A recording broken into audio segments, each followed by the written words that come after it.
I can sway to wake you me your hand away, break your seal. I kick your home back in your door, keep backing me low, and you set me on. Downside some time, it's calling me you. Lost in the night with a door in this.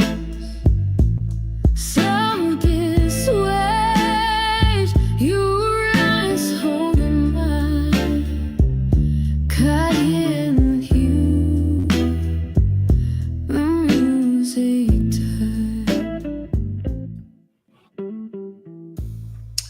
Well, hey, happy Wednesday, and welcome to Dave's After Hours Trivia Club Live. Step inside the lounge, grab your drink of choice, and settle in. Here at Dave's After Dark, we stir up the memories, test your smarts, and maybe, just maybe, teach you something new along the way.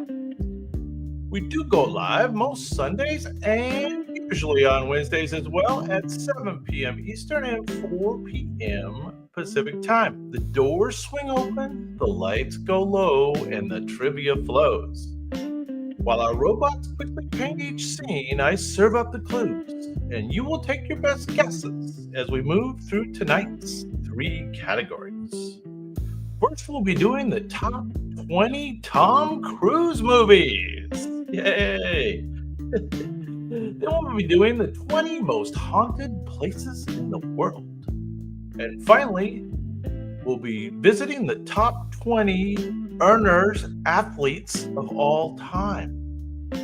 This isn't just a trivia show, it's a fast-paced gauntlet of art, memory, and mystery. Let's see how many you can guess before the brush finishes the final stroke.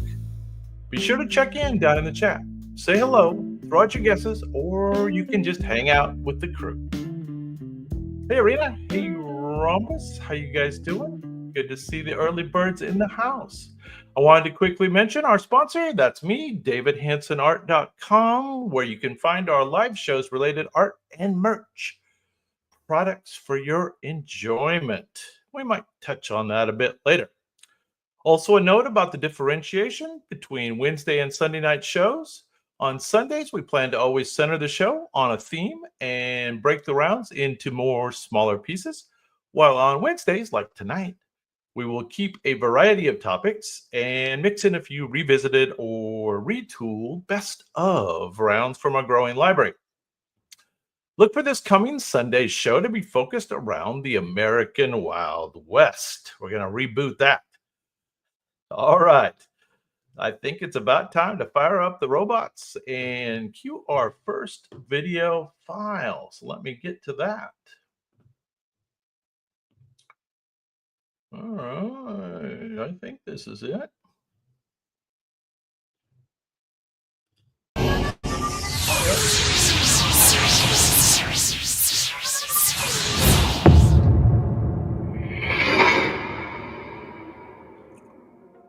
Okay, you do know the rules. The robots do the painting and you do the guessing. And I do give a few clues along the way. Hey, Stuart, I'm glad you're in the house because we're doing Tom Cruise. Anyway, here we go. This is the top 20 Tom Cruise movies. Starting at number 20, so, no guarantee. Here we go. This film contains more political rhetoric than car chases. Its title references a World War I phrase about brave soldiers and poor leadership. Brave soldiers and poor leadership. The plot unfolds in 3 intricate conversations. Meryl Streep and Tom Cruise face off in a tense interview? Anybody know? This is the most obscure one on the list. Number 20. Any guesses? The title references a World War I phrase about brave soldiers and poor leadership. Anybody remember this? I'm not sure I do. 2007. This is called Lions for Lambs. Lions for Lambs. Sound familiar at all? Not to me either. Cruise swaps action for ideology in this rare political drama. Less running, more reasoning. 2007 again. Lions for Lambs. Not his top movie, but his number 20 movie. There you go. All right. Possibly his first. One of my favorites. A suburban teen gets more than he bargained for with a Porsche. Capitalism, rebellion, and underwear are thematic touchpoints. A spontaneous business venture escalates wildly.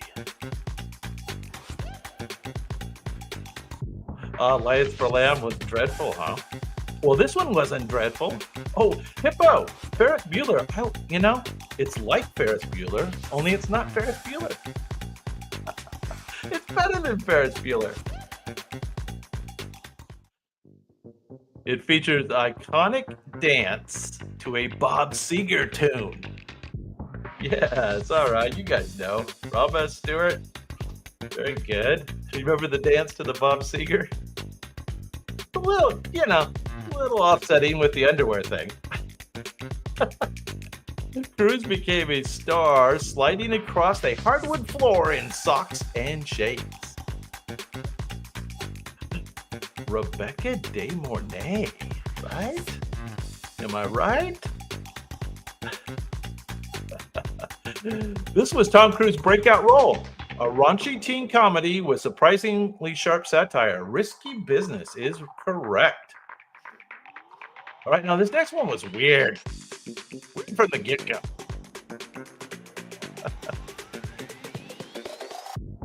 Reality fractures in this psychological sci-fi story. Oh, here's the key clue.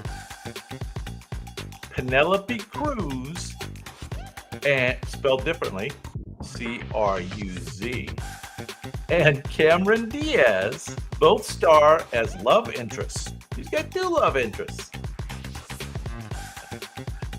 A disfiguring car crash triggers an existential crisis. Yeah, you guys know. Looks like maybe Rhombus got it first. Hippo, Stewart. You guys all got it. Lucid dreaming becomes key to the mystery. That's right, lucid dreaming. Cruise plays a rich publisher lost in a waking night. Yeah, I guess this picture's okay. It's okay. Vanilla Sky is correct. It was made in the year 2001, and it is a stylish, surreal head trip about vanity, regret, and second chances. And then it's on repeat.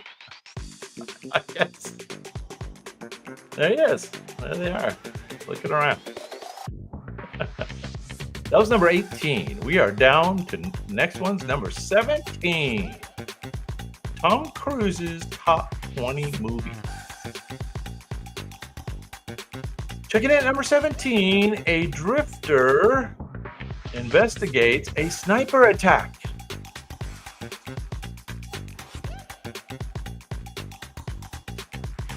He drinks diner coffee like it's his sidearm. I guess he does.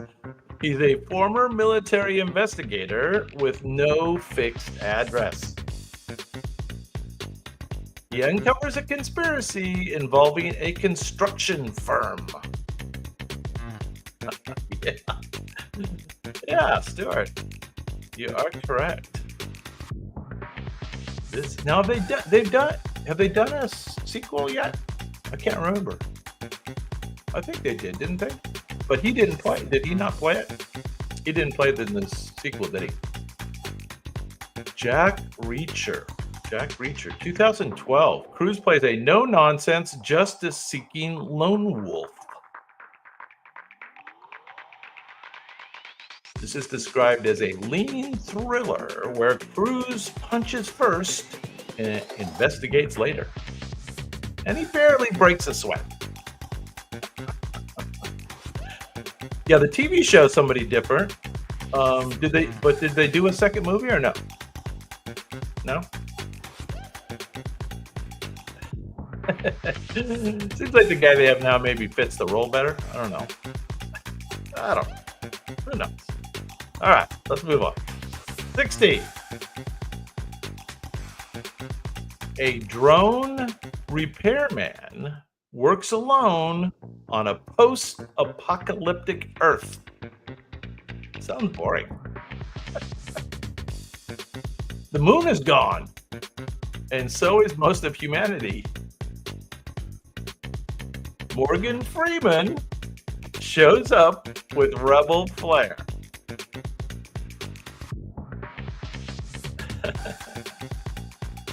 Yeah. Rambus. Yeah, that's what I was thinking. He was kind of miscast as Jack Reacher, although, I think he pulled it off, but, that's my opinion. Clones and memory tampering drive the story. Cruise plays a man who discovers his reality isn't what it seems. Yeah, and Rhombus did have it there. Oblivion is correct. This was made in 2013. And Cruise does sci-fi soul-searching amid sleek tech and existential dread. And our little after movie here is pretty cool. Gotta watch it. There we go. Oh, yeah. Get him, Tom. Get him, Tom. I don't know what he's shouting there. Not sure. All right, number 15. Now, this one's another little bit different one. All the way back in the year 2004. A tense night unfolds in a taxi cab. Who says that? L.A. Noir vibe. A mysterious passenger turns out to be a hitman. L.A. becomes a neon-lit noir playground. Jamie Foxx plays the reluctant driver. Yes, Stuart, you are correct. And you remember he had the frosted hair there? Dumb. Yeah. And Jamie Foxx. I don't know, was this one of Jamie Foxx's first big roles? I can't remember. Cruise goes silver-haired and sociopathic as Vincent. And you are correct. The movie was called Collateral. And it did have that cruising around, use the pun, cruising around LA vibe going on. Tom Cruise takes a chilling detour into villainy. And it's mesmerizing. And they thought that was funny too.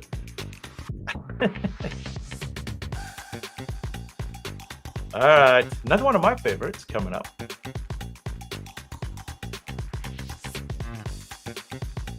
That's right. First digital. That's what was different about it, right? Had that rainy vibe to it. Number 14. A disillusioned American soldier trains in Japan. That's all you need. You don't need any other clues.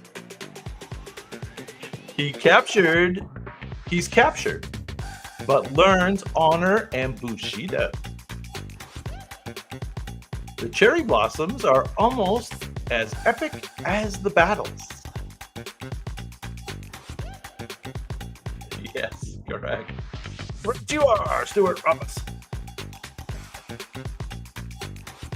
Based loosely on historical events, Cruise plays a Civil War vet turned samurai in spirit.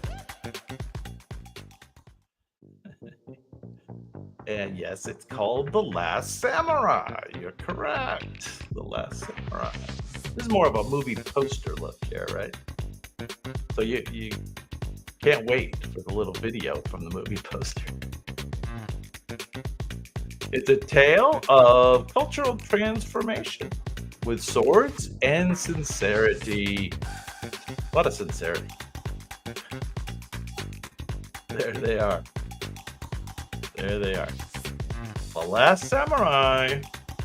All right. We're down to 13. Ooh, this was definitely one of my favorites. Very cool movie. Cool concept, and he played kind of a different character. I liked it. I liked it.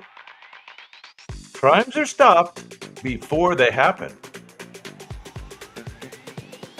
The precogs see murder before it occurs. Cruise's character becomes a fugitive from his own system. Eye transplants, spider bots, and futuristic ads abound. Yes. Stuart, Rhombus. You guys are on it. You're on it. Precogs. This was directed by Spielberg.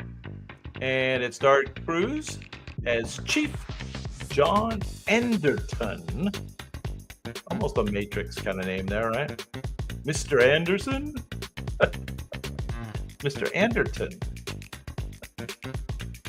A slick, smart sci-fi thriller where running from destiny has never looked better.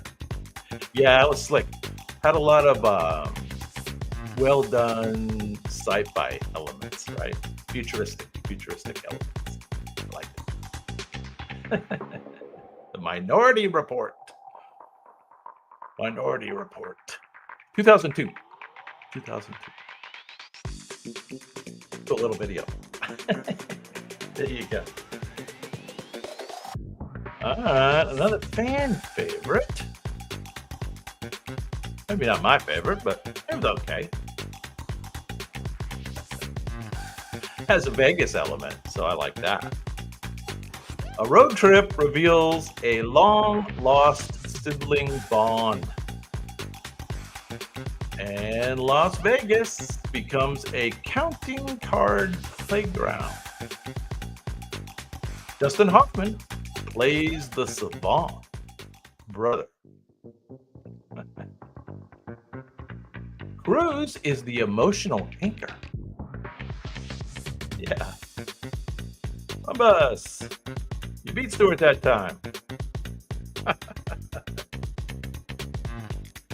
You guys know.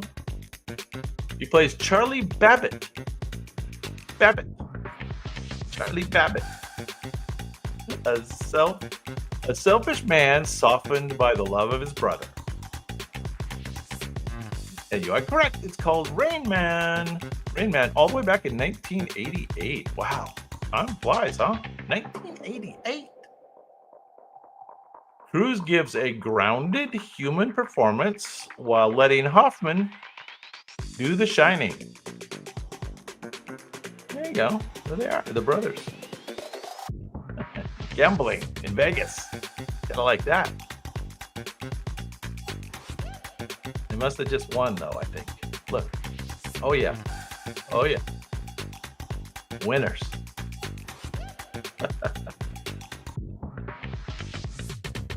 All right. We are down to number 11. Now, I like this movie too. I don't think it was quite as popular at the box office. Not as popular at the box office. It's based on a real pilot turned into a smuggler. Cruise flashes a conman smile in every frame. He smiles a lot in this movie. Wait for my little movie too. He smiles in that too. The CIA and cartels both want his services. Barry Seal films his life unraveling with a camcorder. Cruise plays a flyboy turned criminal with charm to spare. Charm to spare. Stuart knows. You are correct. This was made in the year 2017.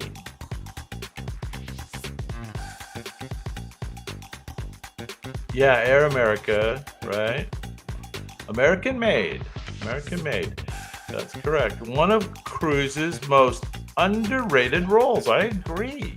It's fast, funny, and morally messy. There he is. Mr. Cruise. All right, top 10. Here we go. Time for the 10. Act. A courtroom drama with a famous outburst.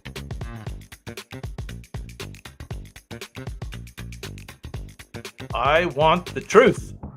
Still echoes decades later. Jack Nicholson and Cruise go head to head. Yeah. You guys knew Stuart Rhombus. Gitmo and a Code Red are central. That's right, Code Red. Cruise plays Lieutenant Daniel Kaffee. Kaffee. Kaffee or cafe? A Navy lawyer with fire.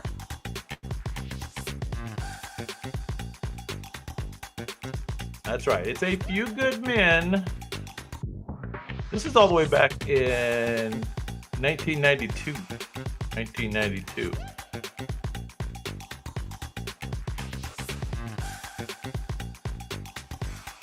I know Nicolas Cage was in Con Air. I'm not sure about Air America, maybe. Con Air. That was a great movie. You Can't Handle how good Cruise is in this classic legal thriller. Robots are getting clever with their extra fact there. All right. One of my favorites. Number 9. I had read all these books before they made this movie, so I was kind of into it anyway. A tale told across centuries with fangs and flair. And Brad Pitt plays the brooding one. Cruise surprises as a flamboyant predator.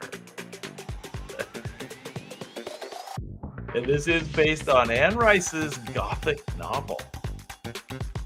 Yeah, of course. Stuart Rhombus.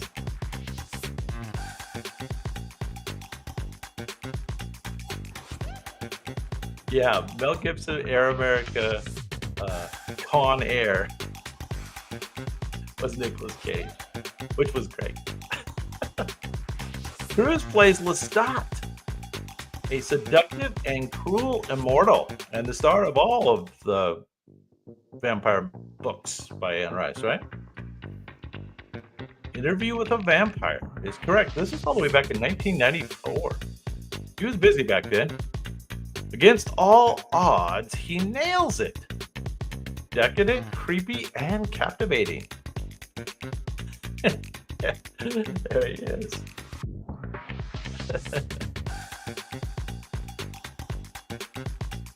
All right. Now we need the exact correct answer on this one.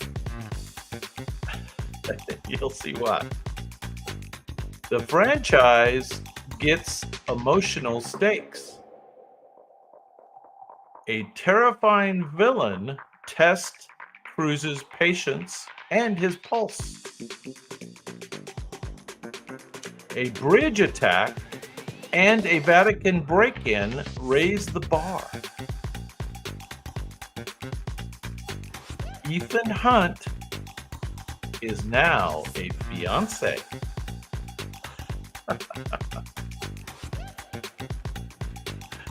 Yes. Yes. Which one? I don't think it was called 500.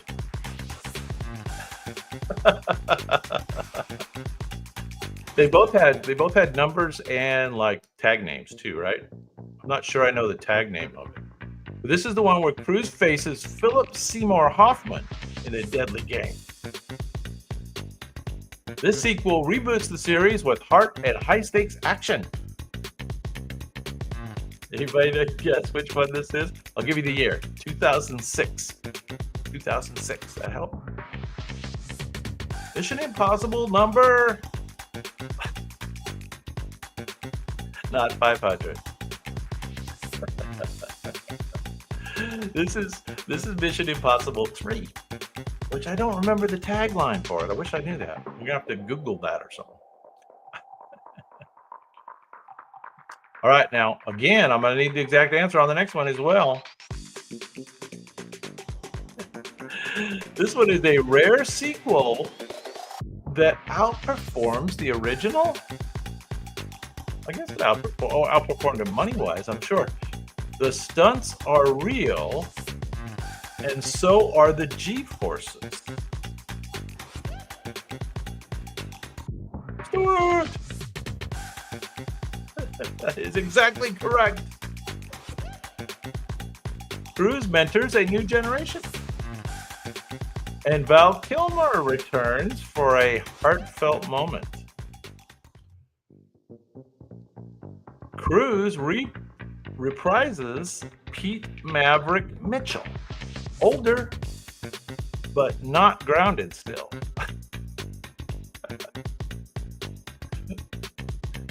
Yes, this is Top Gun Maverick.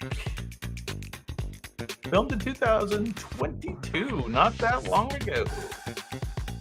Good movie. I was pleasantly surprised to see the quality of that movie when I went to see it. Probably the best movie I'd seen in a couple years. Cruise proves, I used to go to the movies all the time, and I haven't been doing it lately, but I used to. That's because they aren't making anything good anymore. I'm getting old. Cruise proves he's still got it, faster, riskier, and more nostalgic than ever. There he is, Maverick.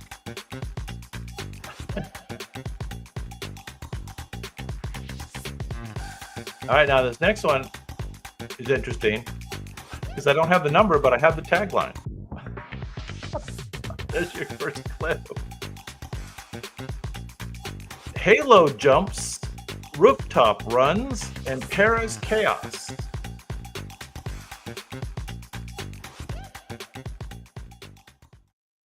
This has got a great little movie at the end. You gotta watch. Henry Cavill reloads his fists. Cruise does most of his own stunts again. The stakes are global, but deeply personal. This isn't that long ago. This is 2018 to give you the clue. Arguably the best film of the franchise. There you go. What would you say is the best film of the franchise?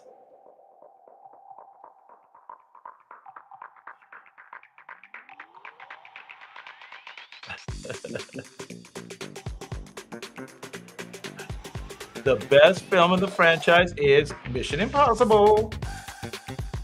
Word. Another word. Not 19. I don't need a number. I need a word. This is peak Mission Impossible. Relentless, precise, and jaw-dropping. It was called Fallout. Okay, I know. You know. What can you do? This was different. A gung-ho Marine becomes a wounded anti-war activist.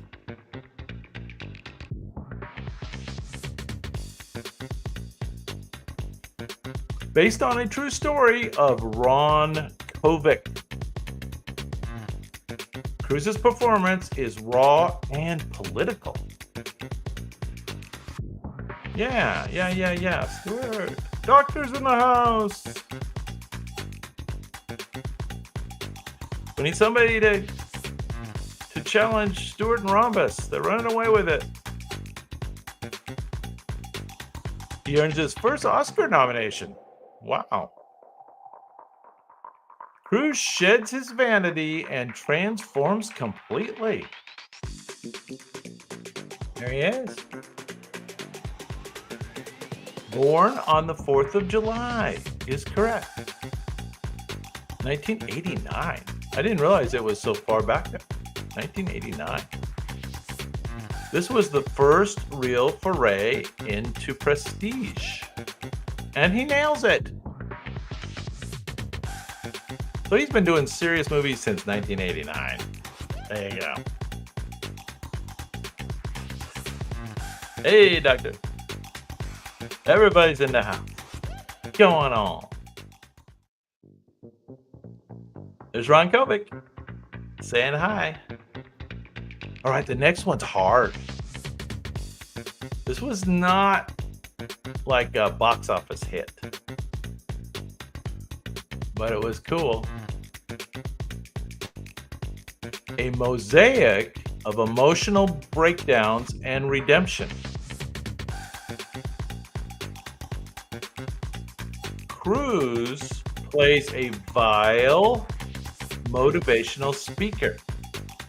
He plays a motivational speaker who is vile. His scenes with a dying father hit hard.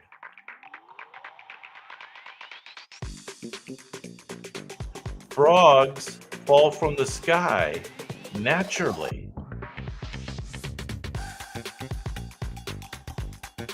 Rob! What's going on, Rob? Way to come in for the team there. Not Jerry Maguire. That would have been a good one, though. That's not even on the list. Jerry Maguire. Magnolia is correct. How'd you know that? This picture nails it, too. I got the little movie at the end. You'll have to watch it. He's creepy. Magnolia, 1999. So this is a while back. Cruise is magnetic and monstrous. A career standout. There it is. Magnolia. Yeah. All right. Top 3. You should be able to get these.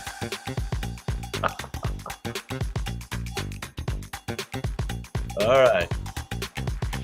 Jet fuel, volleyball, and Ray-Bans. Talk to me, Goose. Talk to me, Goose. And the soundtrack defines the 1980s.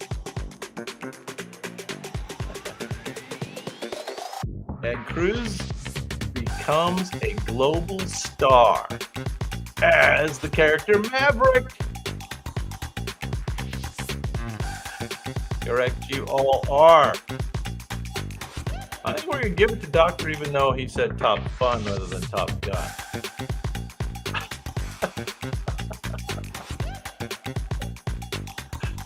The movie that launched a legend with no style to spare. Top Gun was all the way back in 1986. Volleyball and Ray-Bans. There you go. Kelly McGillis. Kelly McGillis.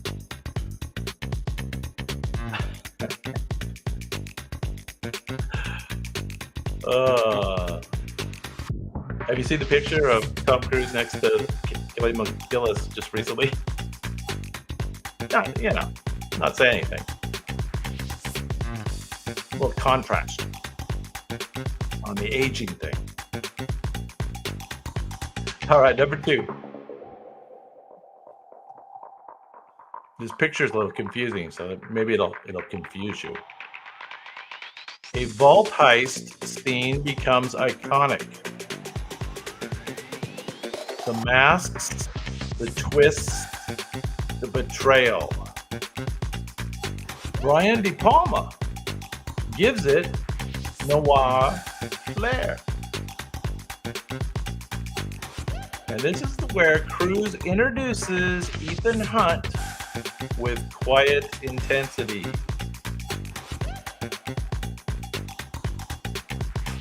The fuse gets lit, and it hasn't gone out since. So, yeah, there you go, Stuart. It's simple. This one's not complicated. I'm not trying to confuse you. Although the robot's number 1 choice will confuse you coming up. Mission Impossible is, of course, correct. Filmed all the way back in 1996. Cruise's biggest franchise started here with elegance and espionage. Mission Impossible. There he is. You're not going to smile again, are you, Tom? Yeah, he's going to smile again. All right. According to the robots, and I can see why the robots would choose it.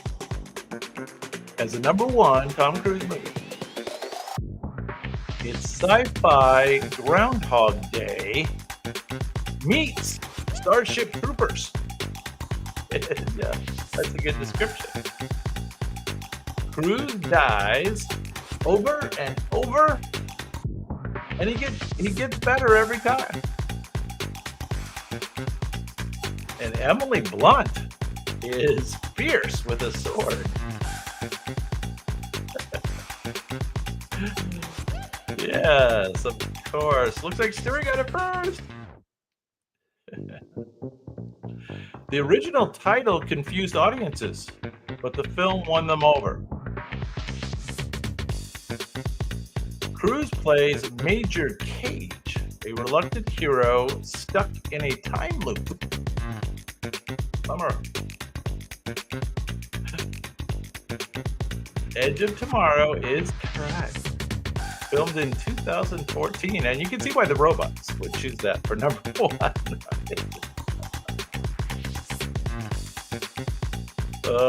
Funny, thrilling, and brilliantly executed. This is peak modern Tom Cruise. There you go. Edge of Tomorrow. And that's the top 20.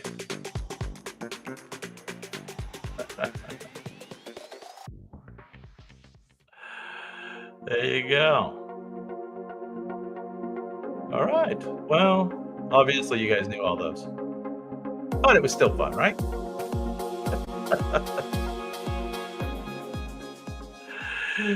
Even though, yeah, Doctor, you missed a few. You're going to have to watch on replay. Or, 4 or 5 months, 6 months from now, it'll come back around. All right, let's do one of these little quiz things, huh? What do you say? What do you say? Which king united much of Western Europe and was crowned in 800 AD? Anybody know?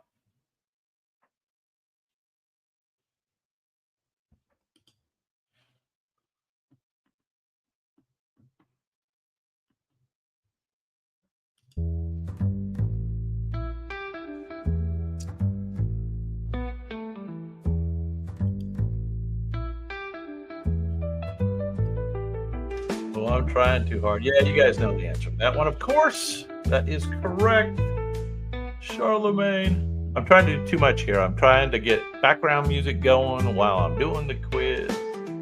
One step too many. Which empress expanded Russian territory and embraced Enlightenment ideals?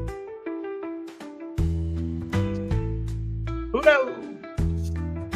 Yeah, Rhombus. You are correct. It is Catherine the Great. All right. Which king had 6 wives and founded the Church of England? Who knows? Anybody? Yeah.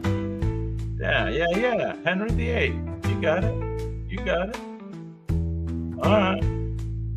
Which monarch never married and defeated the Spanish Armada?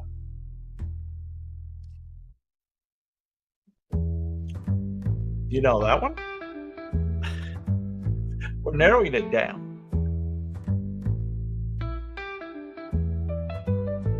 Yes, of course. She never married. And she did defeat the Spanish Armada. Stuart got that one, I believe.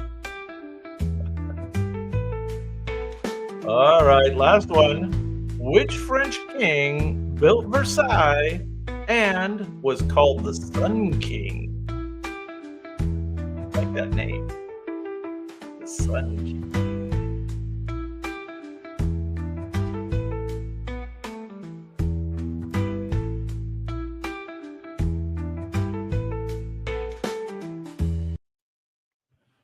All right. That turning on the background music is one step too many for me.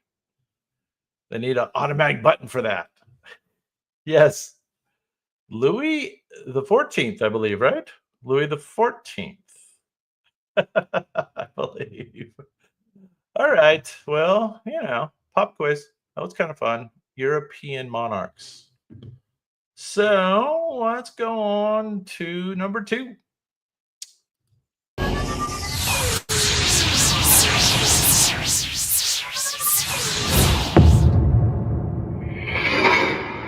Now, we are revisiting this with new clues. This is the 20 most haunted places in the world. Oh, and I forgot to tell you that you know the rules. Robots paint, you guess. And I give as many confusing clues as is possible along the way.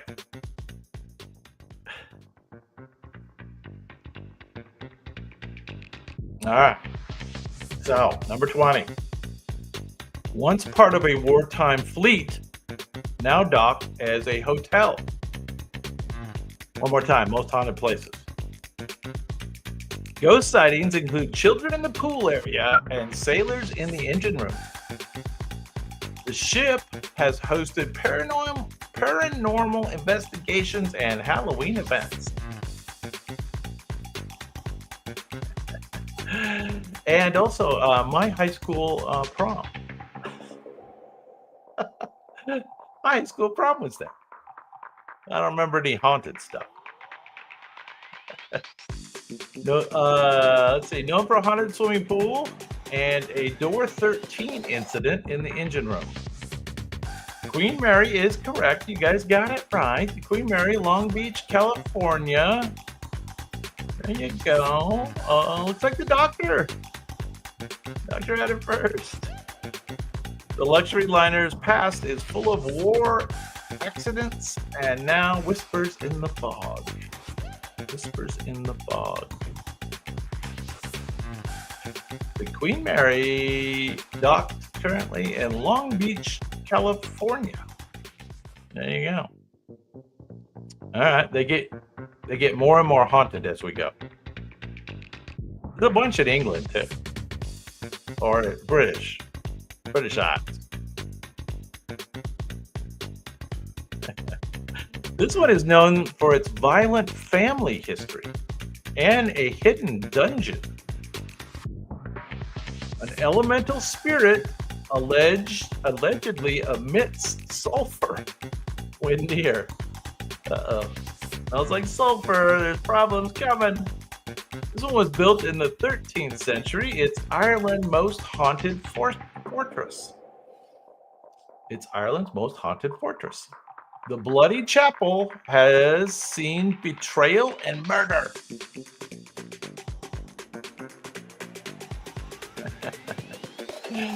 Yeah, my high school prom was at the Queen Mary.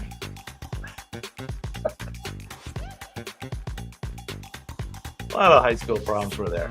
It was a big thing back in the day.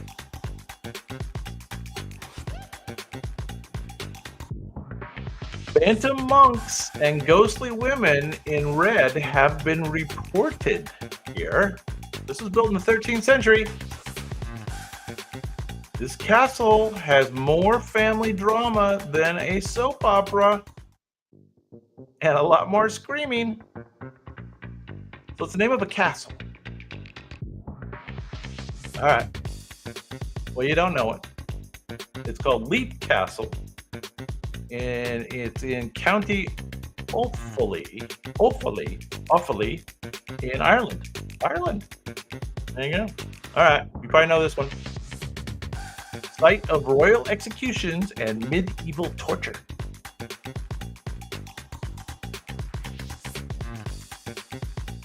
Famous ghosts include a beheaded queen. I want to see that. The Yeoman warders, beefeaters have, the beefeaters have ghost stories of their own. Wow. Yes.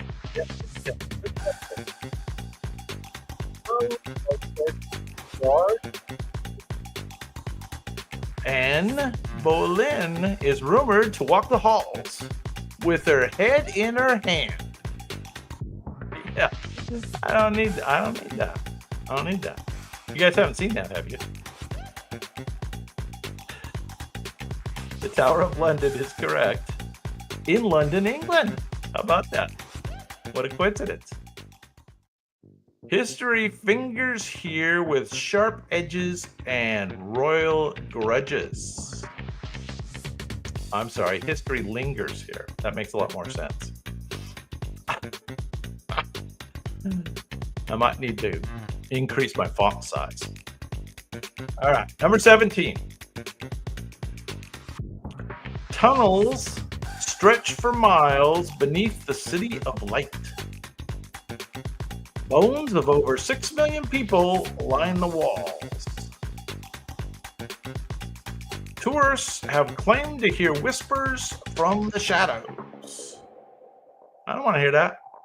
I'm out. Some explorers have entered and never returned. Known for eerie feelings of being watched in absolute darkness.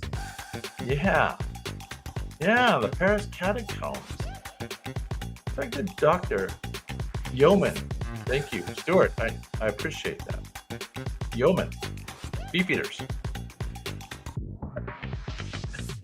You're correct. It is the catacombs of Paris. And coincidentally, located in Paris, France. It's the only tourist spot where the decor is the guests. Yeah, that's a bad joke. No thanks, robots. There it is, Catacombs of Paris. That'd be a spooky spot. You guys been in the Catacombs of Paris? Anybody? Not for me. Not for me. All right, now I like these. Number 16. This is the place where they introduced solitary confinement to American prisoners. Famous former inmate was Al Capone. I know he was at Alcatraz, but I guess he was at this place too. Ghostly voices echo through the decaying cells. Shadows reportedly dart through the hallway.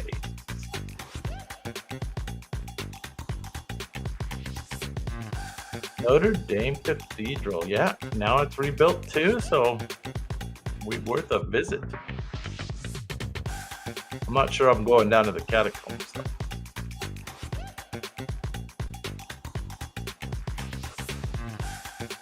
Known for paranormal activity and haunting Halloween tour. Sing Sing's a good guess. Shawshank's a good guess. Those are good guesses. This prison was designed to reform by driving you quietly insane. Yeah, it's a different kind of reform. This is the Eastern State Penitentiary in Philadelphia, Pennsylvania, USA. Yay, USA! We got that going for us. All right, number 15 on most haunted places. Now this one, it's dense trees muffle the sound and the light, so nobody can hear you scream. No, not here.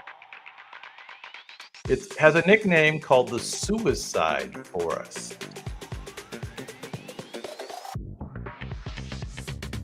Yeah, that East Pennsylvania Penitentiary on the tip of your tongue. Visitors report intense unease and getting lost easily. Known for ghost sightings and unexplained whispers. Yeah, it's in Japan. This is the Suicide Forest.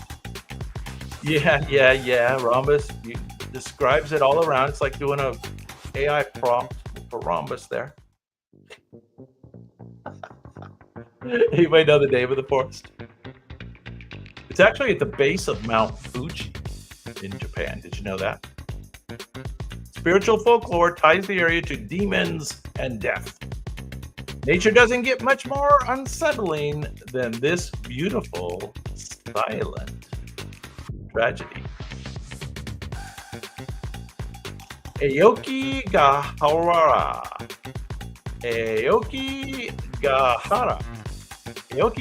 Forest. There you go.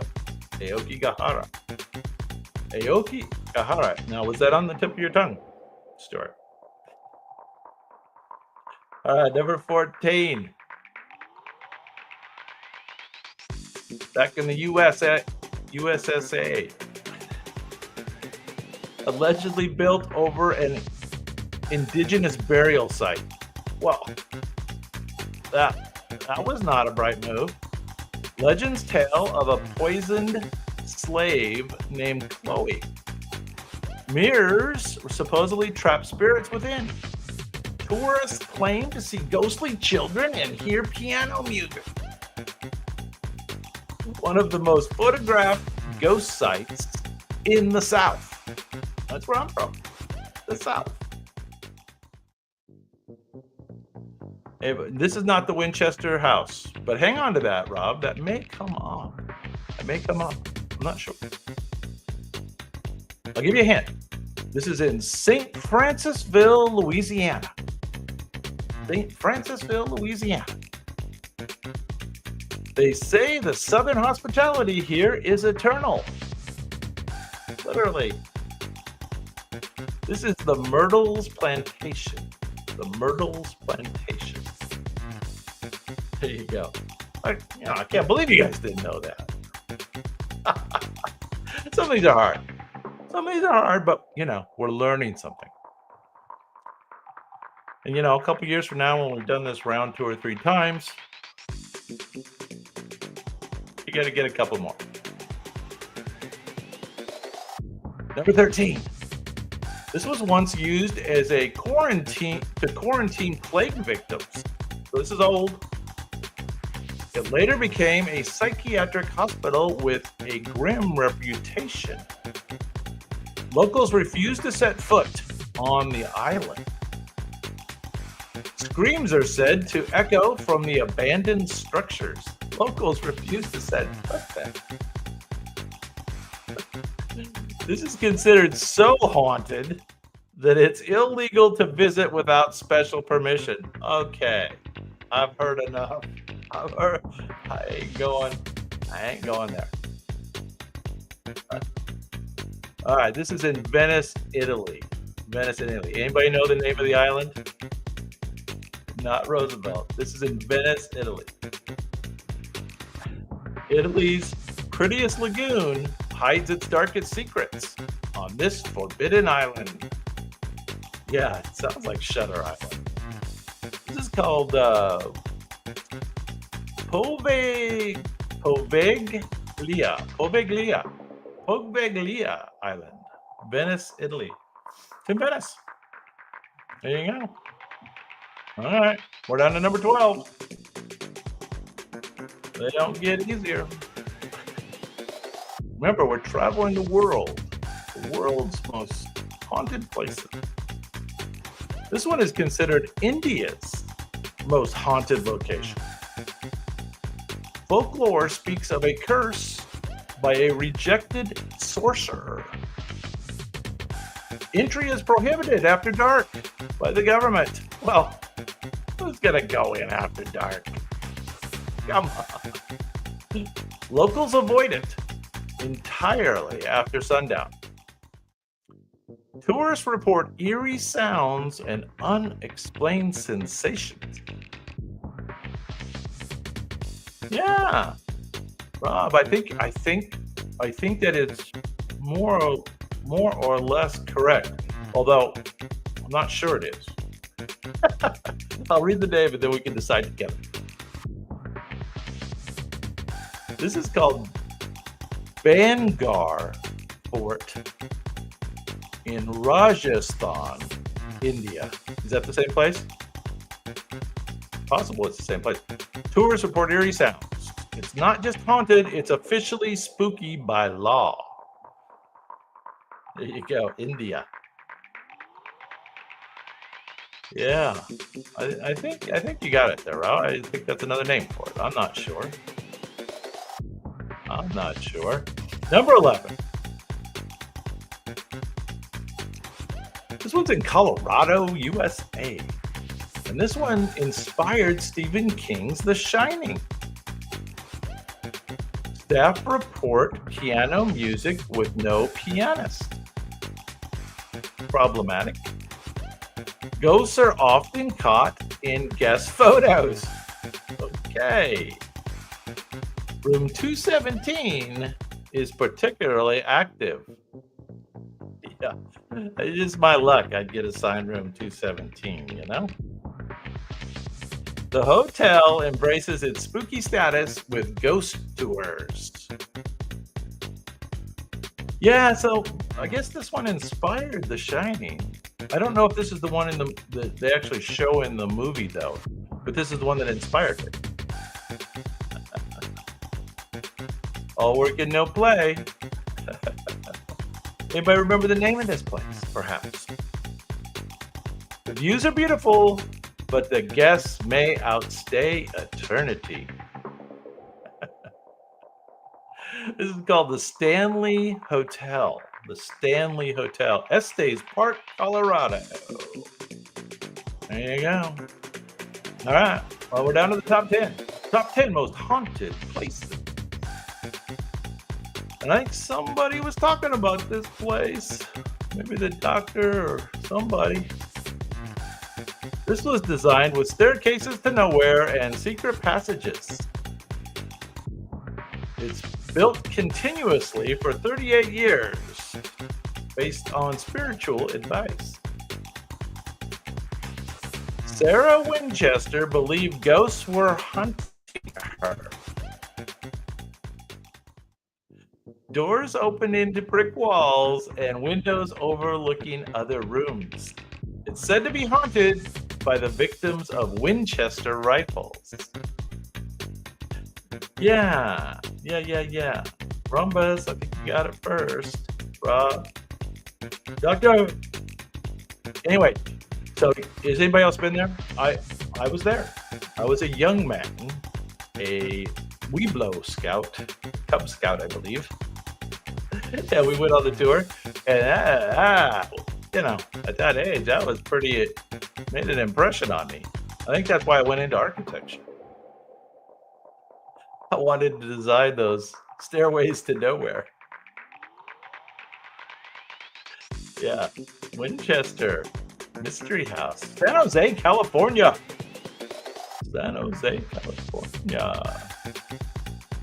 Do you know your way to San Jose? Oh, that was perfect. Number 9. Oh, Scotland. Scotland! Site of mass graves and tortured prisoners. Known for physical attacks by the Mackenzie poltergeist. So when the ghosts start getting physical, that's where I draw the line. That's where I draw the line. Visitors report scratches, bruises, and blackouts. No thanks. It's locked at night, but the spirits don't seem to care. The cemetery is one of the world's most active paranormal spots. Do you guys know where this is? This is in Edinburgh, Scotland. But do you know the name of it? Yeah. Ghost tours here often include a medical waiver, just in case the ghosts get grabby. I ain't going on that tour.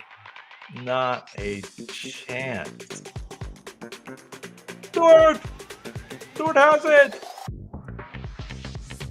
Greyfriars Kirkyard, Edinburgh, Scotland.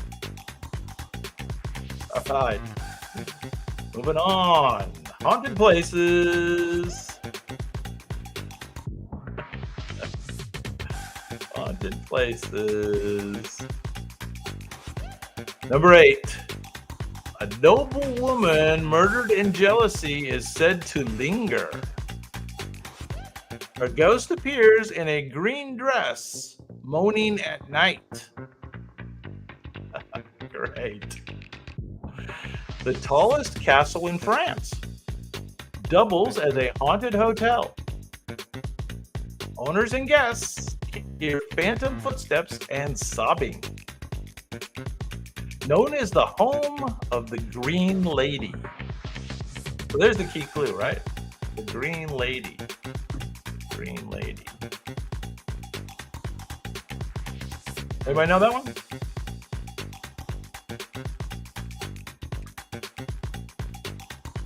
Yeah, I bet it's infamous. The Bastille, good guess. Incorrect. This is in France. Brisac, Quince, Brisac, Quince, France. I don't know how you really say it in French. Femme du word. Yes. Kings in the house, about time. Chateau de Brisac. Chateau de Brisac. Of course. All right, number 7. Most haunted places in the world. Ghostly bellmen still help with luggage.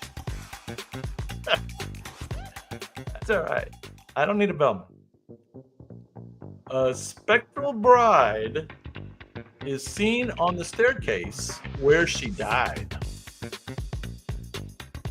Some rooms are no longer rented due to disturbing activity. At least that's nice.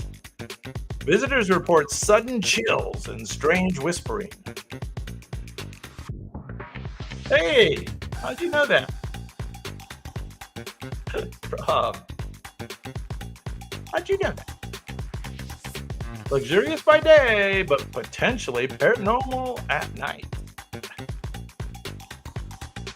Yes, this is the Banff Spring Hotel. Where's it located? Anybody know where it's located? Banff Spring Hotel. Located in a mountain escape with ghosts who definitely didn't check out. The Banff Spring Hotel. Yeah, you're correct. Alberta, Canada. That is correct. Very good. All right, number 6.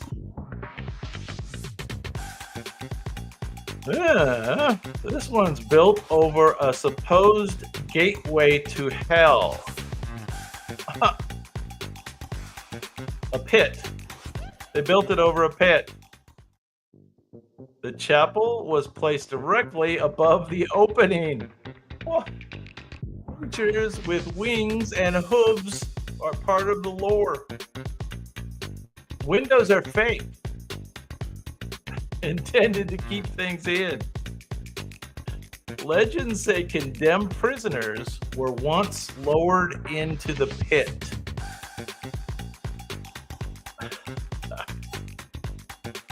White House? I don't think so. Here's a clue. This is in the Czech Republic. Czech Republic. This castle was never meant to defend against enemies. It was meant to keep the demons in the pit. They built the whole building to keep the demons in the pit. Correct, King. Glad to have you in the house. The team thanks you. Yeah, Huska Castle. Is that the way you say it? Huska Castle, Czech Republic. There you go. Don't build over a pit to hell, a gateway to hell. That stuff. All right, number 5, top 5 haunted places. In England, jolly old, built in 1145. It's an old one on a former pagan site. Reports include demonic forces and child sacrifices. Visitors have fled in the middle of the night. Oh, man. Owners claim they've been attacked by spirits. It is known as one of England's most terrifying haunted houses. Spending a night here is not for the faint of heart or the spiritually vulnerable. Anybody know the name of this place or where it is? Yeah. Well, I don't think that's it. Stuart has it. It is the Ancient Ram Inn in Gloucester. Gloucester? Help me with that. Gloucester. Chester or Cester? Gloucester, England. The Ancient Ram Inn. There you go. All right, 4 more. Ooh, this one's creepy. Trees covered with decaying dolls create a chilling sight. Yeah. Dolls were hung by the caretaker to appease a drowned girl's spirit. Many dolls are missing limbs or have eerie expressions. I think he was trying to create a tourist attraction. Locals believe the dolls move or whisper at night. Yeah, no thanks. I ain't gonna be there at night. The caretaker himself was found drowned in the same spot as the girl. Well, that'd be the end of it. Yeah, it is called the Island of the Dolls, King. That is correct. Do you know where it is? It's a weird name in Mexico. Xochimilco. Xochimilco. Mexico. Xochimilco, Mexico. This isn't a Toy Story, it's a nightmare. Okay. I think you're gonna know these top 3. Number 3, USA. This is the site of a real 1974 family murder. Later, residents reported demonic voices, green slime, and levitation. Telltale signs. This is what inspired the Amityville Horror book and films. One of the most famous haunted houses in the U.S. Yeah, you guys knew this one right away. Ramba. King, Stewart, Doctor. The haunting was widely publicized and controversial. I remember seeing the movie and I went, kind of scary. I think I was maybe a teenager. And that was a scary movie. The Amityville House, Amityville, New York, USA. Whether hoax or horror, it's a house you don't forget or move into casually. It's sold a bunch of times, right? People keep trying to move in. Doesn't work out.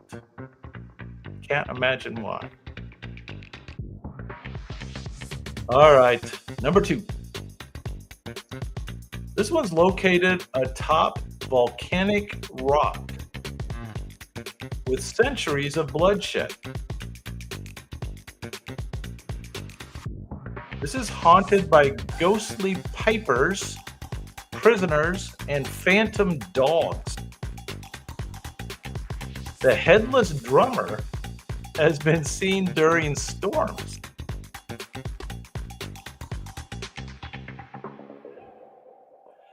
It's one of the oldest and most haunted castles in Europe. Visitors report unexplained chills and ghostly apparitions.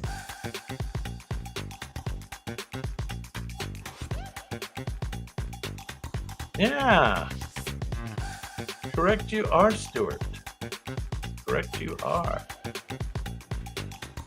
The Edinburgh Castle. Yeah, that looks like a Scottish simple architecture kind of look, right? I kind of dig that. That simple gable end on Scottish architecture. I like that. Edinburgh Castle. Even the cannons here feel like they could fire themselves. Okay. Number 1, most haunted place. This was the scene of a grisly axe murder. Is there any other axe than grisly axe murder? 1892. Somebody was accused but acquitted. Visitors hear giggles, footsteps, and slamming doors. It now operates as a B&B for thrill-seeking guests. Yeah, this is the Lizzie Borden house. Anybody know where the Lizzie Borden house is? What town it's in? Ghosts of the Borden family are said to linger here. Yeah. Well, yeah. Could happen with axe murder. It's not just a murder mystery, it's breakfast with a side of paranormal tension. Yeah. King's got it too. Everybody's got it. This is the Lizzie Borden house in, there you go, King. Thank you very much. Doctor has the state and King has the town. Fall River, Massachusetts. Wow. Yeah. It's still fun. It's still fun. It's still fun. We can do a round 2 on haunted places. We can do the second 20 most haunted places next time. Oh, I've even got the old logo. Nice. All right. Well, you know what that means it's time for? Another pop quiz. We're not going to try the background music yet. Until they give me an automatic switch, I'm not going to do the background music. But we will add some new quiz questions. Which queen pharaoh famously aligned with Julius Caesar and Mark Antony? We will start easy. Who's first? Who knows the answer? Let's go. Yes, okay. Cleopatra, the seventh, is the full correct answer. All right. Which young pharaoh's tomb was discovered nearly intact in 1922? Oh, did I mention we're doing Egyptian pharaohs? That's our category. Yes. Yes, indeed. Tutankhamun? Tutankhamun. Tutan, not that common. Okay. Which female pharaoh ruled in male attire and built a grand mortuary temple? Da, da, da, da, da, da, da, da, da, da, da. Da, da, da, da, da, da, da, da, da, da, da, da.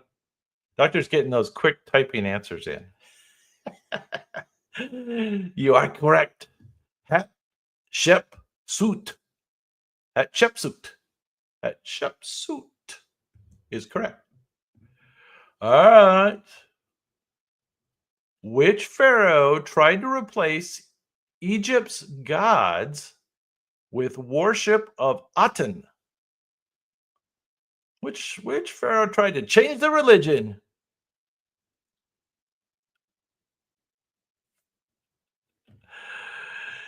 Yeah. Yeah, the doctor goes for those short answers. Yeah. Yeah, and he did it again. Although Rhombus did it even better. Very impressive. Akhenaten is correct. Akhenaten. Well, so that only leaves us one. Which pharaoh fought the Battle of Kadesh and built Abu Simbel? Now, if I would have done that question first, you would have had a hard time.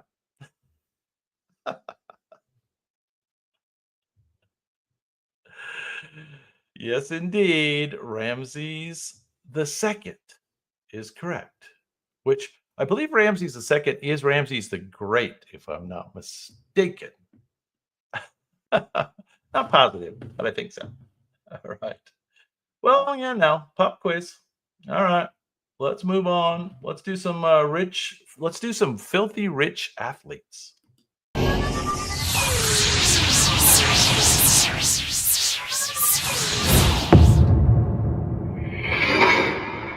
Yeah, I want to make the pop quiz easy for you. So I let there be a process of elimination.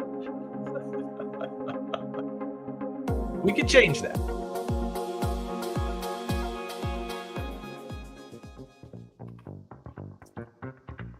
All right, you know the rules. Robots paint, you guess, I give some clues, and we're doing the filthy rich athletes. Filthy rich athletes. And we got some old school painting style for you. I don't know how to make it a little harder. Known for calling audibles like he was playing chess, his post-retirement commercials might outnumber his career touchdowns. That's true. A two-time Super Bowl champion with a famously large forehead. Robots get a little dig in. Omaha became his audible catchphrase. Dr.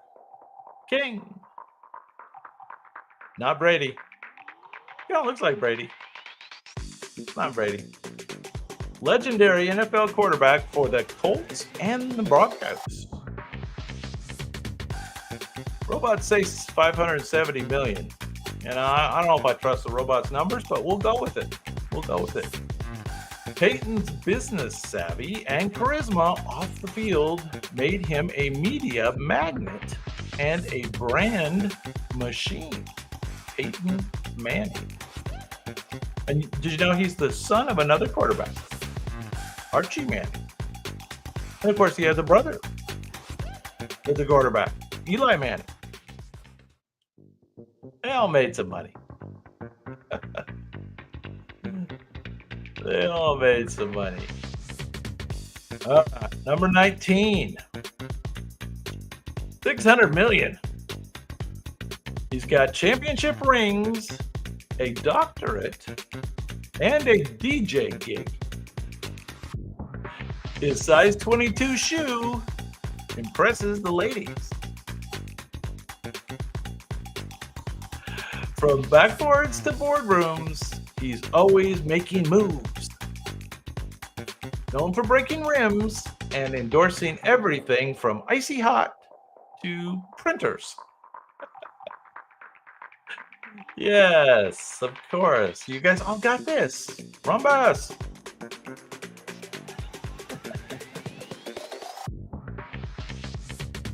Dominant NBA center turned entrepreneur and entertainer. He is an entertainer. Shaq turned slam dunks into deals, building a fortune on fun and fearlessness. Shaquille O'Neal. Cool outfit, too.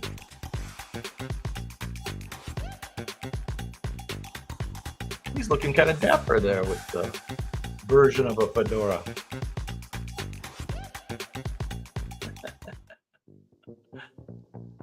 All right, next one might be a little harder. Let's see how you do. Let's see how you do. All right, number 18. This guy's worth 630 million. He was nicknamed the Golden Boy of the Ring.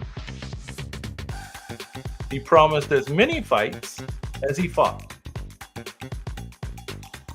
Oh, I'm sorry. He promoted as many fights as he fought. He once boxed a Pac-Man and lost. What? Oh, I get it. I get it. Yes, you got it. Sure. Olympic gold medalist who became a boxing mogul. That threw me for a second. He once boxed a Pac-Man and lost. It's like, what? No, I get it. Known for his left hook and Golden Boy promotions. There you go. You're correct. It's Oscar de la Hoya. Oscar de la Hoya. His gloves made money, but his promotions made empires.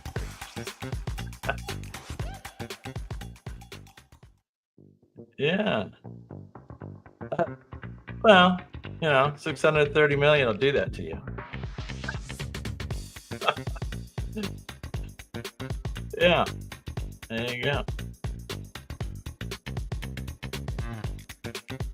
Maybe he's Zelensky's hookup. All right, number 17, we're $750 million. Known for shirtless goal celebrations and sculpted cheekbones. CR7 is more than a jersey number. It's a lifestyle brand.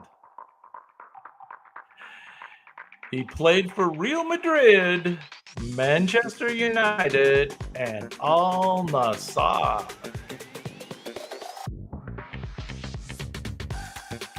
His social media following rivals entire nations. Global soccer icon with endorsements as flashy as his footwork. Yeah, looks like maybe King got that one first. King Stewart.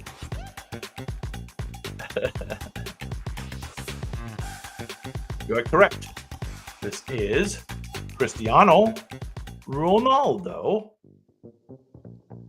Ronaldo scores both on the field and at the bank with surgical precision. Yes. All right. Well, he's a rich guy. Now, who would have known this next guy is worth $800 million? Man. He dominated the sport in red with 7 world titles.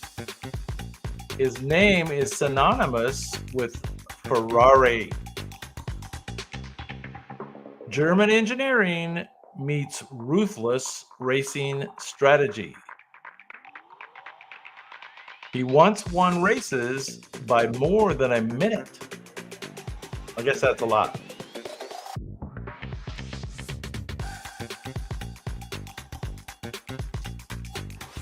Yeah. King with the short answer, Stuart with the long answer. Michael Schumacher is correct. $800 million. Legendary Formula One driver with a need for speed and wealth. You're correct. Even off the track, Schumacher's brand keeps accelerating. Yeah. The robots have kind of like eliminated his mouth. I kind of like it. It's kind of spooky. This is going back to the haunted category. Haunted Michael Schumacher. He has no mouth.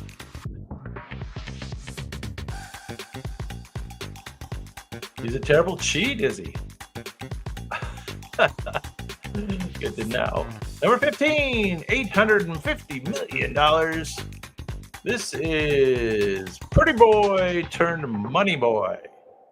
Undefeated, unbothered, unbelievably rich. He's known as much for his purse sizes as his punches. He outsold and outboxed nearly everyone on pay-per-view. You are correct. Stuart, did you get it first? I think so. You got it first, and you were bagging on Schumacher, and you still got it first. Pretty good. Okay.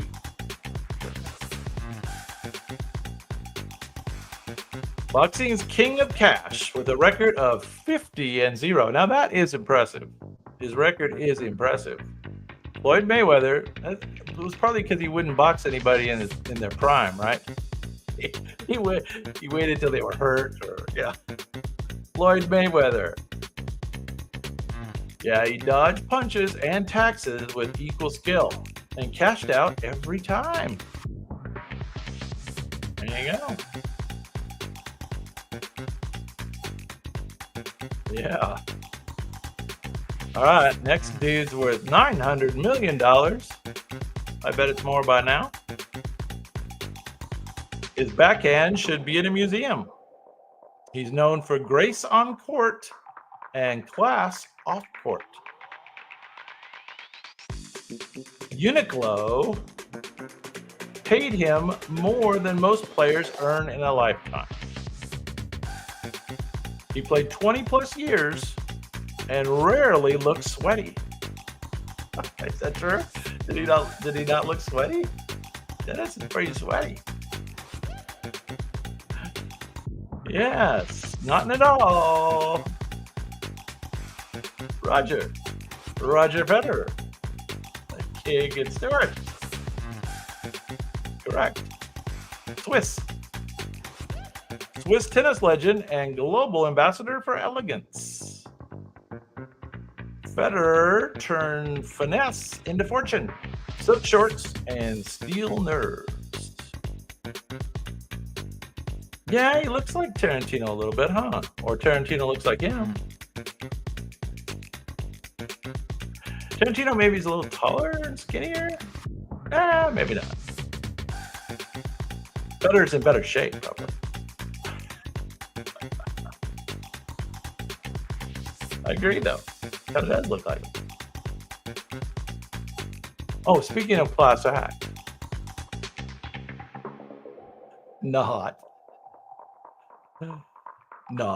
$1 billion. He was drafted straight out of high school. And he's still schooling people. And he still couldn't pass high school. Well, that's a little side comment. Once took his talents to South Beach. His empire includes film, pizza, and sports teams. Not Kobe. Although the Laker uniform is but 3. Definitely. King James is both athlete and mogul. NBA superstar with a $1 billion portfolio. Yeah. Yeah, it is LeBron. Look at that big boy. LeBron James is correct. Drafted straight out of high school. He's not just in the GOAT debate. He's got a throne and holding company. Does he have a throne? That's not cool.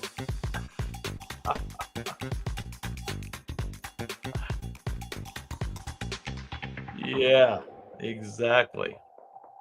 Exactly. I knew that Laker thing through you. All right, you know this guy. $1.1 billion. Changed golf forever with a Sunday red shirt and a death stare. His video game franchise was as big as his drive. Endorsements stayed strong through the scandal and the surgeries. He's done now, though, right?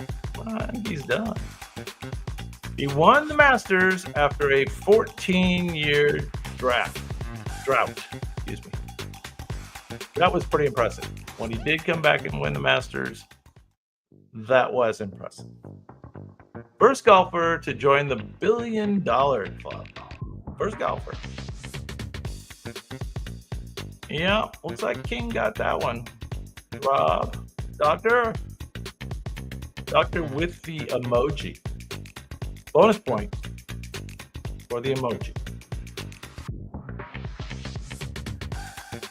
Tiger Woods, 1.1 billion. Tiger redefined cool in khaki and made golf a global cash cow. I don't know if he ever wore. I mean, he's wearing khakis kind of there, isn't he? But he always wore those black slacks, right? Black golf slacks. All right, number 11. Enough of Tiger. This gentleman's known for weaving past defenders like a sewing machine. A quiet killer on the field and a goat in cleats. He played for Barcelona almost his entire career until he didn't. And he did recently add a World Cup to his resume. Yeah, there you go. King, the word.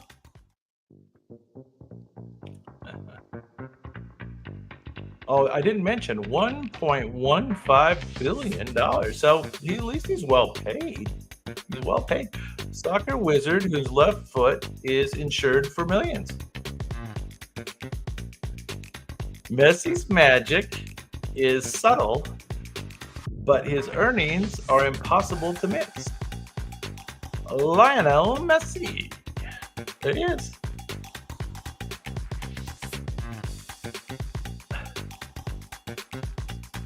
According to the robots, Lionel has more money. So for our category, depends on how filthy or rich you want to be.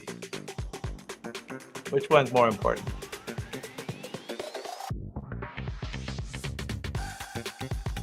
All right, now I gotta be careful here because they're out of order, and I gotta get the order right.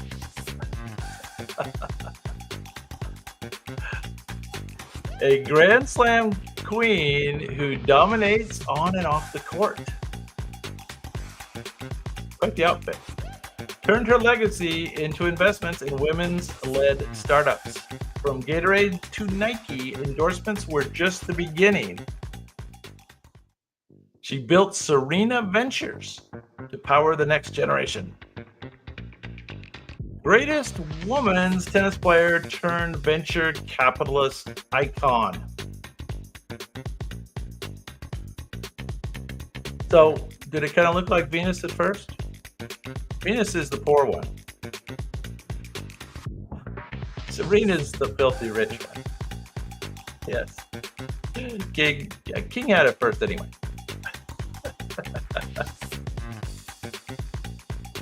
Yeah. Venus is the poor one, and Serena's the rich one. Yeah, I don't know how much less, but yeah, quite a bit less. Serena didn't just break records, she broke glass ceilings and cashed in. There she is. Big girl. Now, yeah, my order was a little messed up there, so I had to jump around a little. So I'm jumping right now. All right. Black Mamba mentality. Win, build, repeat. Turn storytelling into a post-basketball empire. Invested in body armor and hit a $400 million payday. Won an Oscar just to keep things interesting. NBA legend with one of the sharpest minds for business. Yeah, now it's Kobe time. Dogger. Not Michael Jordan. Although you might want to hang on to that answer. Might come up. I'm thinking filthy rich athletes. Kobe's legacy went beyond the court. He was building a business dynasty before our eyes. 1.2 billion Kobe Bryant's estate. That was a sad story. Definitely a sad story.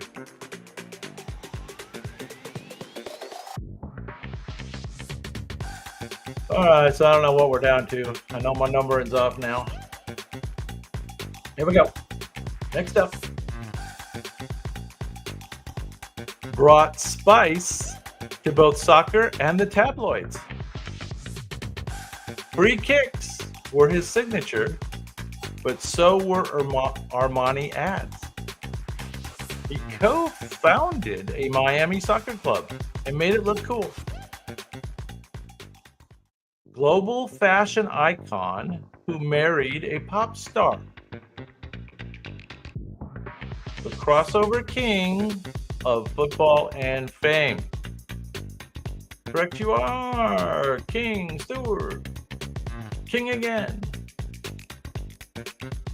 Doesn't look like Pele to me. Mr. Spice Girl is correct. 1.35 billion according to the robots. David Beckham. He bent it like Beckham, then banked it like a billionaire. Robots are so clever. Old Spice. Yes, he's the Old Spice.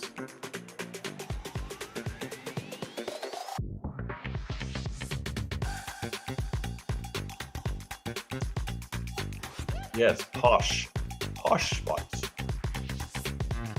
Baby Spice. All right. Two-time heavyweight champ and undefeated grill master. His punch was fierce, but his infomercial game was flawless. He sold over 100 million kitchen devices. Yep. King. He earned more from cooking gear than from boxing. Legendary boxer turned product pitch king. Lean, mean grilling machine. He turned knockouts into cookouts and charmed his way to a fortune. I have to admit, I had one of those at one time. I can't remember. my 20s or 30s. I can't remember. We had one though. You know, grilling up little burgers on that thing without having to fire up the whole barbecue, right? Yeah, George Foreman, $1.4 billion. Not bad. Not bad. All right, next one's a businessman.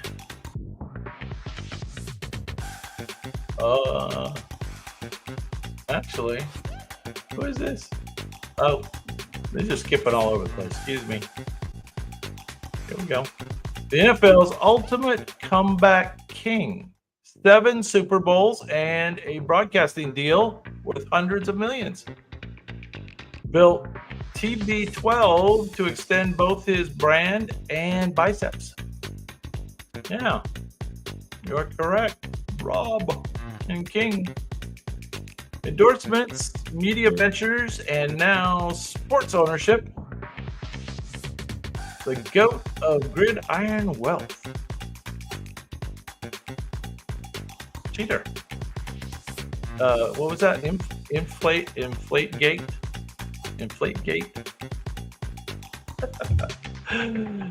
What did they do? They used to take air out of the balls to make it easier to catch. Was that the deal? Can't remember. Something like that.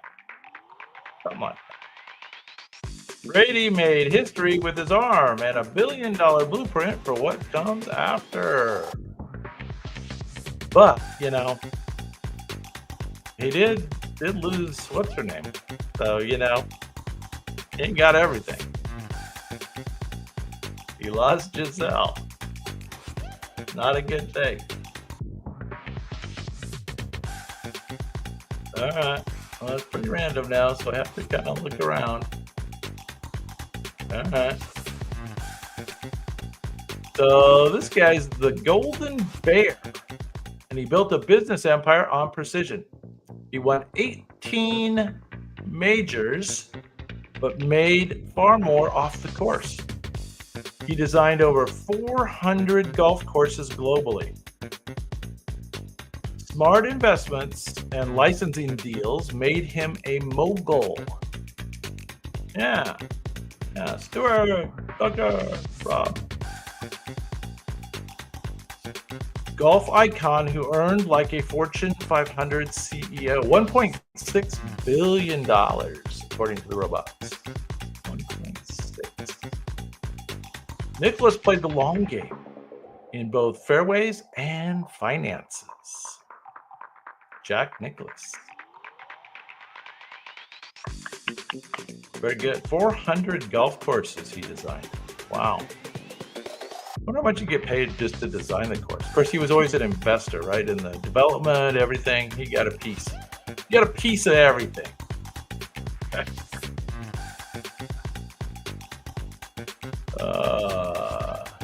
Yeah. Jack Nicklaus. There he is.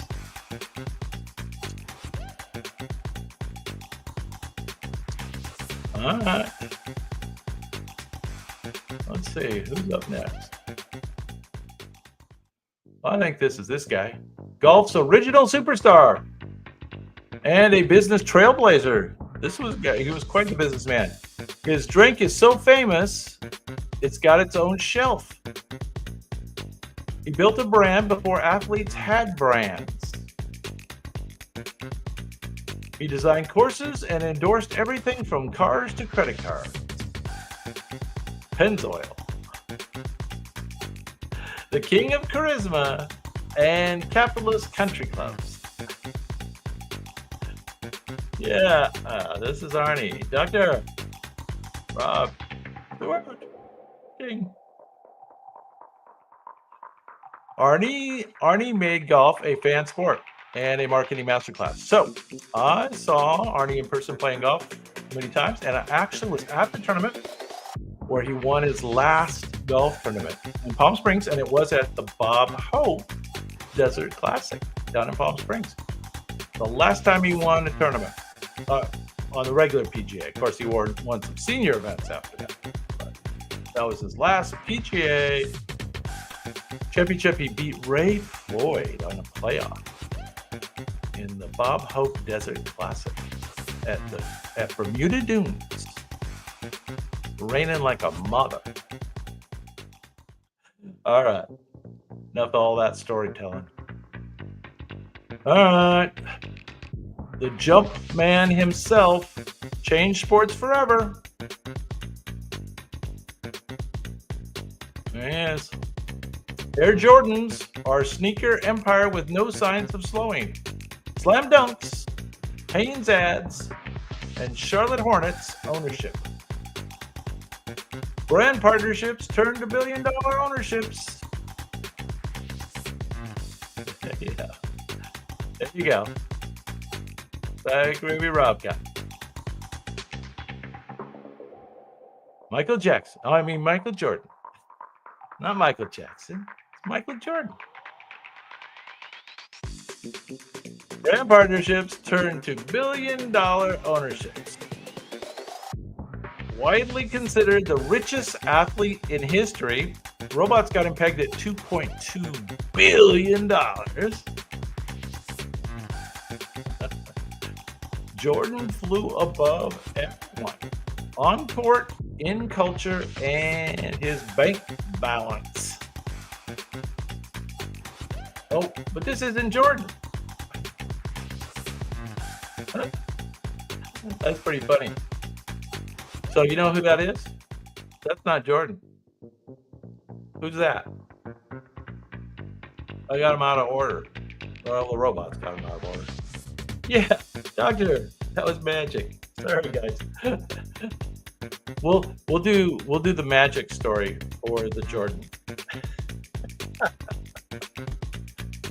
The robots had all the second half all scrambled here, so it's very hard. Lefty with a right hook to the bank account. Live Golf helped supercharge his late career earnings. Known for his endorsements and bold betting, he won big on the greens and in negotiations. Golf's boldest closer, both in strokes and statements. Yeah, you got it, Doctor. Rob, Stuart, yeah, Lefty. I think Lefty's going to run for governor of California. What do you guys think? Maybe. Lefty's been mouthing off on X. He doesn't like Gavin Newsom very much. Mickelson made greens on the course and off with serious swagger.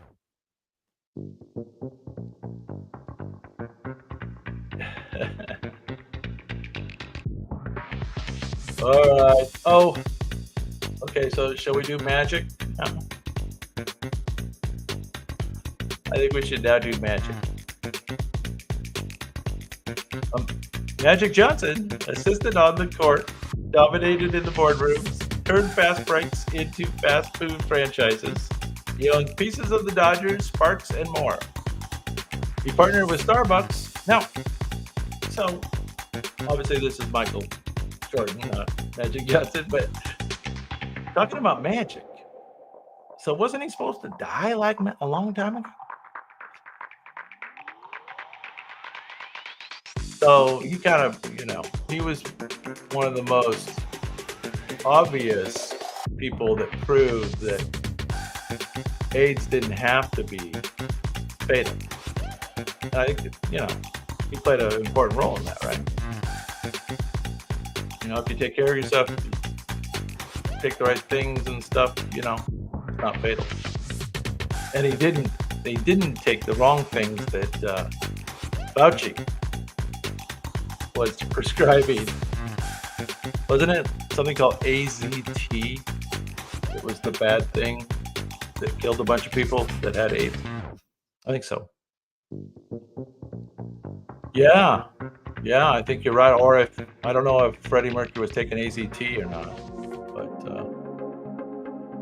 yeah, that was the bad thing. Anyway, sorry we got a little scrambled there at the very end. Well, we made it through. filthy rich athletes. Those damn filthy rich athletes. All right. Well, I don't have any more quizzes. I don't have any bonus rounds. I don't know what else you guys want to talk about. What kind of rounds are you looking for in the future? What are we looking for? I'm going to do one of our theme this coming Sunday will be the Western Mysteries of the Wild West, kind of rebooted. We tried to do that a few weeks ago, and that was when I was ill, so I couldn't do the whole round. And so we've rebooted that, recreated that, and we're going to do Mysteries of the Wild West on Sunday. And then we're open for what to do on Wednesday. And then, so you know ahead of time, I will be off on I think it's the 15th, Sunday the 15th. There will be no show on Sunday the 15th. So apologize ahead of time for that. You know, I can put something up there, but it'll just be a replay. So we'll see. Maybe we'll do that. And then the following Wednesday, who knows? What are we going to do? Brad Pitt movies. Good call. Good call. Yeah, we haven't done Brad Pitt. Let's do Brad Pitt. Maybe we could do that about a week from now. Brad Pitt movies. That'd be good. That'd be good. The next Sunday after I'm back, the 22nd, I've got some categories lined up. I can tell you what that's going to be, I think. Let's see. Let's see if I got it here. Yeah, it's like ancient stuff, ancient mysteries, right? Lost civilizations, ancient artifacts. 5 different categories, all on ancient mysteries for the 22nd. You think Brad Pitt's movies are better than Tom Cruise? Well, you know, Tom Cruise is kind of hit and miss. Tom Cruise's are do very well at the box office. I guess Brad Pitt's do as well. What was your favorite Brad Pitt movie? Anybody know?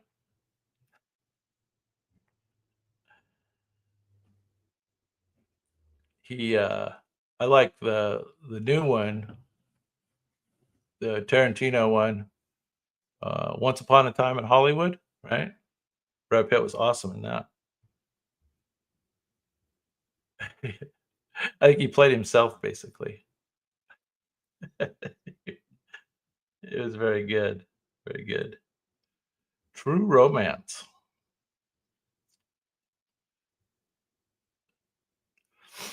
I think I've told you the story about I could smell Brad Pitt's. Legends of the Fall, right? Legends of the Fall. And it was such a popular movie that us and another couple got there late, but we had to see it. So we sat in the front row in the corner, and my buddy just screams at the top of his lungs right when the movie starts, "I could smell Brad Pitt's." Fight Club. Yeah, Thelma and Louise, right?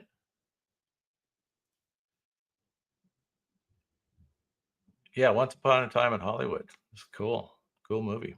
For sure. Well, all right, gentlemen. I got a speaking of Tom Cruise, 7. That was good. Was it did somebody already say 12 Monkeys? He plays that schizophrenic role. He plays so good. Oh, and then there was the what was the spacey one where what's that one called? Meet Joe Black. Yeah, there's a lot of Brad Pitt movies, isn't there? Surprising. Surprising. Yeah, let's do Brad Pitt. I'll get that going right away. For sure. Ad Astra. Yeah. Ad Astra. That was a weird one.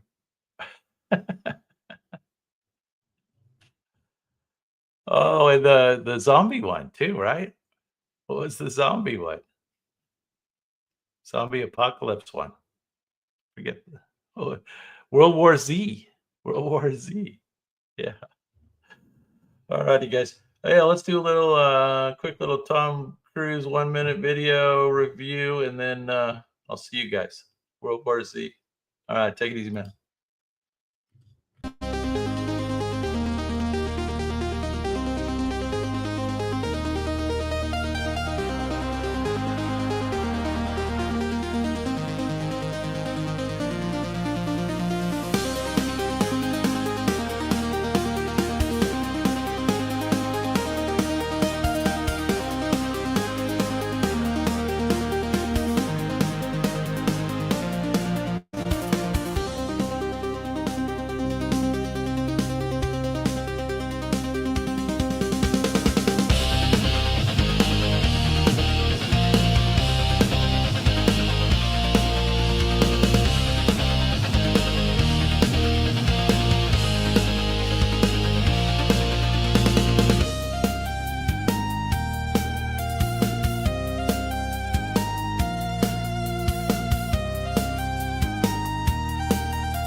The night wears heels, she struts alone.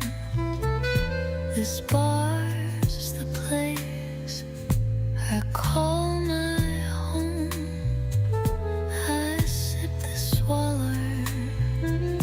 swallow pride, pretend the moonlight lights by my side. Tell me, was it ever real, or just a song you used to feel? I still burn.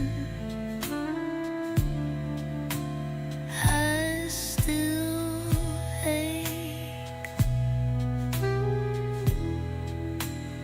I still whisper your name when I break. In this velvet room where memories bloom, I still wait for a shadow to take shape.